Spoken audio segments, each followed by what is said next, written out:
नमस्कार ओडिशा आपणंकु स्वागत करुच्ची आमर चैनल जी न्यूज अपडेट को। आज होची डिसेंबर मास 5 तारिख शुक्रवार। आउ आजिर पाणीपाग संपर्क में एक बड़ खबर सामना को आसीची। आजिठु राज्य में शीतर प्रकोप पुणी थरे बढ़िबार संभावना रही। तेबे वीडियोटी आरंभ करने पूर्व समस्तंकु गोटे रिक्वेस्ट, आमर चैनल को सब्सक्राइब करने सहित पाखरे आसुतिबा बेल आइकन को ऑन करने को जमारू भूलंतु नहीं। वर्तमान समग्र राज्य में शीतर लहरी एवं मध्य जारी रही, जहाँ साधारण जनजीवन को प्रभावित करुच्ची। भुवनेश्वर स्थित आंचलिक पाणीपाग केन्द्रर निर्देशिका डॉक्टर मनोरमा महांती एने सूचना देइछंती। से कहिछंती जे वर्तमान राज्यर शीत प्रभाव सामान्य कम रहिथिबा जणा पड़िछि। तेबे आगामी 2 दिन जाए तापमात्रा रे कौनसी बड़ परिवर्तन हेबो नाही। एहा पोरे आगामी 2 रु 3 दिन मध्यरे रातिर तापमात्रा पुणी थरे कमिबो। तापमात्रा प्राय 2 रु 3 डिग्री पर्यंत ह्रास पाइबा सहित शीतर प्रकोप पुणी बढ़िबो। अपरपक्षे आसंता 24 घंटा पाई घन कुहुड़ी संपर्क में एक सतर्क सूचना जारी करा जायछि। राज्यर मोट 7टी जिला को घन कुहुड़ी पाई येलो वार्निंग दिया जायछि। एही कुहुड़ी जगु सकाळ समय रे रास्ता रे यातायात समय रे समस्या सृष्टि होई पारे। पाणीपाग केन्द्रर तथ्य अनुसार आसंता 7 दिन जाए राज्य में कौनसी पाणीपाग नियामक सक्रिय नाही। फलरे अधिकांश जिले में सुखिला पाग रहिबार संभावना रही। सेपटे आज 7टी जिले में येलो वार्निंग जारी करा जायछि। 26टी जिले में भीषण शीत एवं 4टी जिले में प्रबल शीत, ता सहित समुदाय 30टी जिले में पाग सुखिला रहिबो बोली कहिछि आंचलिक पाणीपाग विज्ञान केन्द्र। तेबे आज क्यों जिला को सतर्क सूचना दिया जायछि, केउं जिला गुड़िकरे पाग सुखिला रहिबो, ता सहित केउं जिला गुड़िकरे हाड़भंगा शीत बा भीषण शीत हेबो एवं केउं जिले में प्रबल शीत हेबो एवं राज्यर तापमात्रा केते डिग्री सेल्सियस पर्यंत कमिबो, ता सहित आजिठु शीत बढ़िबाकु नेई पाणीपाग विभाग कौन अपडेट देइछि, ए नेई संपूर्ण खबर एवं आपणक जिलार तापमात्रा केते रहिबो ताहा जानिबा पाई भिडियोटिकु शेष पर्यंत निश्चय देखंतु। ता सहित चैनल रे नुआ करी आसीथिले आम चैनल जी न्यूज अपडेट को एबे ही सब्सक्राइब करी पाखरे आसुतिबा बेल आइकन को ऑन करी रखंतु। एहा द्वारा आपण सबुदिन पाणीपागर सठिक अपडेट सर्वप्रथमे पाई परिबे। तेबे चलंतु डेरी न करी आजिर पाणीपाग अपडेट उपरे नजर पकाई नेबा। तेबे जानिबा जेउ 7टी जिले में घन कुहुड़ी पाई येलो वार्निंग जारी करा जायछि, उक्त 7टी जिले में घन कुहुड़ी एवा नहीं सतर्क सूचना दिया जायछि। एही कुहुड़ी जगु सकाळ समय रे रास्ता रे यातायात समय रे समस्या सृष्टि होई पारे। जदि आपण एही जिला गुड़िकरे थांती तेबे गाड़ी चलाइबा समय रे अधिक सतर्कता अवलंबन करंतु। एहा पोरे जानिबा आज जेउ 26टी जिले में भीषण शीत हेबो बोली सूचना दिया जायछि, उक्त 26टी जिले में भीषण शीत हेबो अर्थात सर्वनिम्न तापमात्रा 10 डिग्री सेल्सियस रु 15 डिग्री सेल्सियस मध्य रहिबो एवं एही सबु जिले में प्रबल कुहुड़ी मध्य हेबो बोली कहिछि आंचलिक पाणीपाग विज्ञान केन्द्र।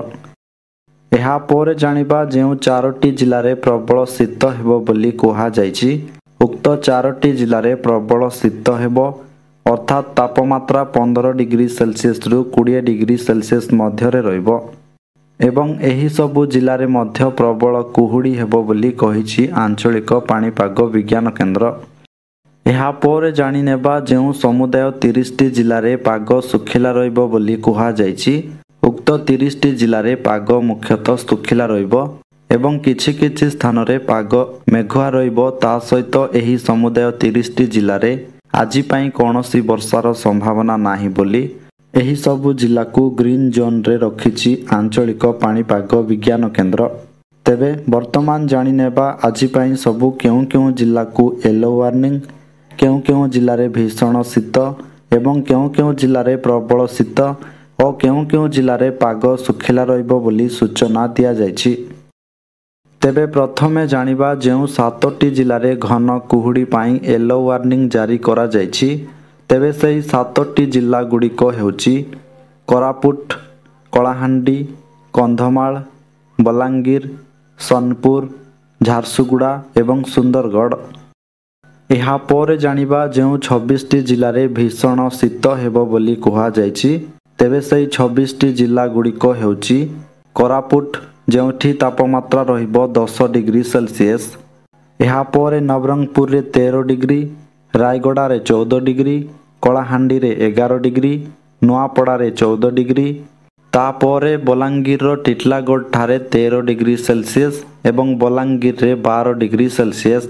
ଏହାପରେ କନ୍ଧମାଳର ଫୁଲବାଣୀଠାରେ ସର୍ବନିମ୍ନ ତାପମାତ୍ରା 9 ଡିଗ୍ରୀ ସେଲସିୟସ୍ ରହିବ ବା ଭୀଷଣ ଶୀତ ହେବ।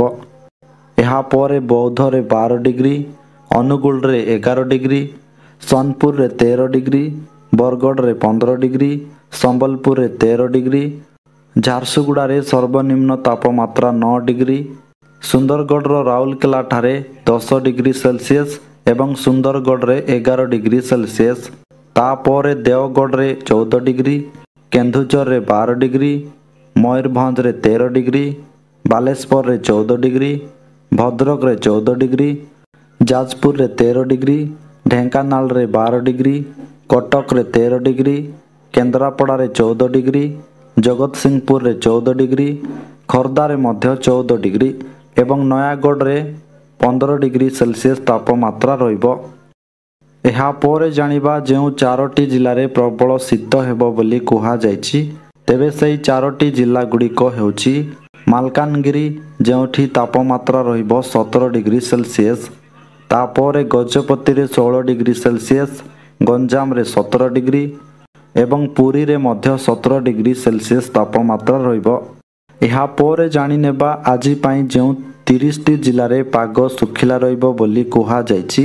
ତେବେ ସେହି 30ଟି ଜିଲ୍ଲା ଗୁଡ଼ିକ ହେଉଛି ମାଲକାନଗିରି, କୋରାପୁଟ, ନବରଙ୍ଗପୁର, ରାୟଗଡ଼ା, କଳାହାଣ୍ଡି, ନୂଆପଡ଼ା, ବଲାଙ୍ଗୀର, କନ୍ଧମାଳ, ଗଜପତି, ଗଞ୍ଜାମ, ନୟାଗଡ଼, ବୌଦ୍ଧ, ସୋନପୁର, ବରଗଡ଼, ସମ୍ବଲପୁର, ଝାରସୁଗୁଡ଼ା, ସୁନ୍ଦରଗଡ଼, ଦେଓଗଡ଼, ଅନୁଗୁଳ, ଢେଙ୍କାନାଳ, କଟକ, ଖୋର୍ଦ୍ଧା, ପୁରୀ, ଜଗତସିଂହପୁର, କେନ୍ଦ୍ରାପଡ଼ା, ଯାଜପୁର, କେନ୍ଦୁଝର, ଭଦ୍ରକ, ବାଲେଶ୍ୱର ଏବଂ ମୟୂରଭଞ୍ଜ।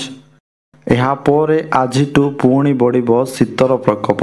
4 ଡିଗ୍ରୀ ପର୍ଯ୍ୟନ୍ତ ଖସିପାରେ ରାତ୍ରି ତାପମାତ୍ରା। ଆଜିଠୁ ପୁଣି ବଢ଼ିବ ଶୀତର ପ୍ରକୋପ। ରାଜ୍ୟରେ ରାତି ତାପମାତ୍ରା କମିବା ସହ ଥଣ୍ଡା ପଡ଼ିବ। ଶନିବାର ଯାଏଁ ରାତି ତାପମାତ୍ରା ପ୍ରାୟ 4 ଡିଗ୍ରୀ ପର୍ଯ୍ୟନ୍ତ ଖସିପାରେ ବୋଲି ପାଣିପାଗ ବିଭାଗ ଆକଳନ କରିଛି। କିଛି ଦିନ ପରେ ଶୀତ ପୁଣି ବଢ଼ିଛି। ବୁଧବାର ରାତିରେ ଉଦୟଗିରି, ଦାରିଙ୍ଗବାଡ଼ି, ଚିପିଲିମା, ଫୁଲବାଣୀ, ବୌଦ୍ଧ ଓ ସୋନପୁର ଭଳି ସ୍ଥାନରେ ରାତ୍ରି ତାପମାତ୍ରା ଖସିଛି। ଅନ୍ୟପଟେ ପ୍ରଫେସର ପଶୁପାଳକ କହିଛନ୍ତି ଆଗକୁ ଶୀତ ବଢ଼ିବା ସହ କୁହୁଡ଼ି ବି ବଢ଼ିବ। ଆଗାମୀ 4 ଦିନରେ ପାରଦ 4 ଡିଗ୍ରୀ କମିଯିବ। ତେବେ ଦର୍ଶକ ବନ୍ଧୁ, ଏହା ଥିଲା ଆଜିର ସମ୍ପୂର୍ଣ୍ଣ ପାଣିପାଗ ଅପଡେଟ୍। ସବୁଦିନ ଏହିପରି ପାଣିପାଗ ଅପଡେଟ୍ ଜାଣିବା ପାଇଁ ଆମର ଚ୍ୟାନେଲ ସହିତ ଯୋଡ଼ି ହୋଇ ରୁହନ୍ତୁ। ଆଉ ଆପଣ କେଉଁ ଜିଲ୍ଲାରୁ ଏହି ଭିଡ଼ିଓ ଦେଖୁଛନ୍ତି ଏବଂ ଆପଣଙ୍କ ଜିଲ୍ଲାରେ ଶୀତ କିଭଳି ଅଛି କମେଣ୍ଟ ବକ୍ସରେ ନିଶ୍ଚୟ ଜଣାନ୍ତୁ। ଭିଡ଼ିଓକୁ ଗୋଟେ ଲାଇକ୍ କରିବା ସହିତ ଅନ୍ୟମାନଙ୍କ ସହିତ ମଧ୍ୟ ସେୟାର କରନ୍ତୁ, ଯାହାଫଳରେ ସମସ୍ତେ ସଠିକ୍ ପାଣିପାଗ ସୂଚନା ପାଇପାରିବେ। ଆସନ୍ତାକାଲିର ଅପଡେଟ୍ ନେଇ ପୁଣି ଆପଣଙ୍କ ସହିତ ଦେଖା ହେବ।